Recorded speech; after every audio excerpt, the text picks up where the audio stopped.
Today on All Sports Central, we'll be going over another schedule preview for the 2020 season, and it's going to be over the Auburn Tigers. And this is a team last season that overall had a really good year. They ended up going 9-4 in overall. I mean, they've had a lot of 9-4 seasons, but compared to most teams, 9-4 is still a really good record. But nonetheless, their game since November, they beat Ole Miss on November 2nd, 20-14. Lost to Georgia a couple weeks later, 14-21. But they were able to keep it pretty close to Georgia. So overall, that's not all that horrible of a loss. They did beat Samford, shut them out 52-zip, and then they beat Alabama in the last week of the regular season, 48-45. That was probably their signature win of the year. But nonetheless, coming into the bowl game, they played in the Outback Bowl against Minnesota. They lost that game 24-31. But overall, once again, Minnesota played really well in that game, and still, once again, I mean, 9-4 is still not all that bad of a record for Auburn last season. Looking at their trend over the season, they started off 6-2 from September to October, and then from November to the postseason, they were 3-2. But nonetheless, they had a really tough stretch for the previous 5 games. I mean, when you have Georgia, Alabama, and Minnesota all in the same stretch, it was a pretty tough last part of the schedule for Auburn. But here are a few key points for Auburn going into next season. They returned their young quarterback, Bo Nix, and of course he had a pretty good year last year, and of course he had over 2,500 yards, 16 touchdowns, and 6 interceptions. And then they also returned both their top running backs, Whitlow and DJ Williams, which is huge. Both those guys combined for about 1,300 yards. Jatarvius Whitlow, that's what his name is, he had over 800 yards, of course. He had 869 yards and 10 touchdowns. And then DJ Williams had just over 400, sitting at 432. And then he had 2 touchdowns along with that. So that is really good that they're returning their young quarterback, of course, Bo Nix, and also the running back core. They're also returning their top wide receivers, Williams and Schwartz.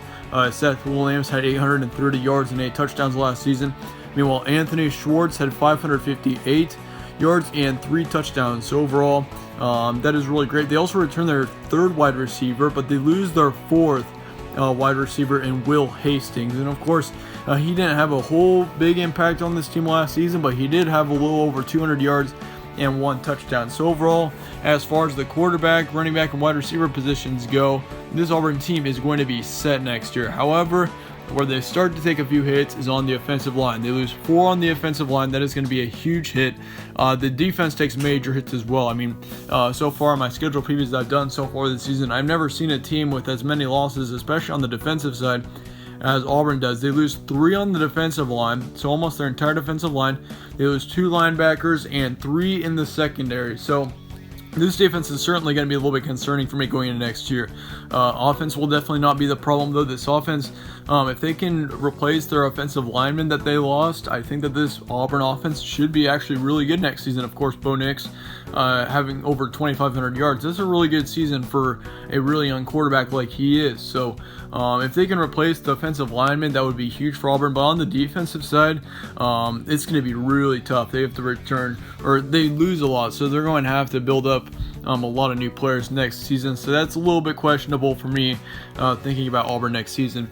Here's their schedule, and we're going to do a quick look over at it real quick. They start off the season on September 5th against Alcorn State. So pretty easy game there, of course. Then the next week you got North Carolina in a neutral location. Should be an interesting game there. Then you travel to Ole Miss on September 19th, and these SEC teams have kind of weird schedules. They don't have like 3 or 4 straight non-conference games. They fit in a couple of Power 5 games in there as well. But nonetheless, yeah, your 4th week is going to be against Southern Miss at home, and then you got Kentucky and Georgia and Texas A&M in 3 consecutive weeks. That's going to be a little bit of a more difficult stretch. But then you have Mississippi State, Arkansas, UMass, 3 games that should be a bit easier. And then you finish off the season with 2 really tough games, LSU and Alabama, then on the road. So yeah, it's an interesting schedule. It's not all that tough of a schedule with the SEC. I mean, but the only problem is they do have to face Georgia, LSU, and Alabama. So that's going to be the big thing that's going to be pretty difficult for Auburn. But nonetheless, here's kind of what I'm expecting right now. Of course, I'm not going to be predicting every game. I'll be predicting every game once we go to our actual predictions coming up this summer. Nonetheless, these are your 4 games that I think they're going to control pretty easily. I'm going to take Elkhorn State, Southern Miss, Arkansas, and UMass to be 4 guaranteed wins at home. Of course, those games are at home, and then Arkansas will be the one conference game that I will put in as a lock. But nonetheless, I mean, there could be several other games that I could put as a projected win right now, but I'm just not going to do that quite yet. We're going to say that for summer. Record estimation for Auburn, though, nonetheless, is going to be 8 to 10 wins. I think that I don't think they're going to get to 11 or 12 next season, of course, with all the losses, especially on the defensive side. Wouldn't surprise me to see them get to 10 and 2, but it could be more rebuilding year for Auburn, and they could fall to 8 and 4. We'll have to see. We're still really early on in the offseason. Of course, this is just being filmed in late January, so we'll go over Auburn once again once we get to summer. But for now, this is just kind of what I'm expecting. Let me know your early thoughts on Auburn in the comments below. Let me know your thoughts as to whether Auburn could make it back to the SEC championship next season or not. Of course, the SEC is just brutal, so it's going to be really tough. But nonetheless, once again, let me know your thoughts on them. And yeah, be sure to stay tuned for more from All Sports Central. We got lots of schedule previews coming out right now, and I will see you all later.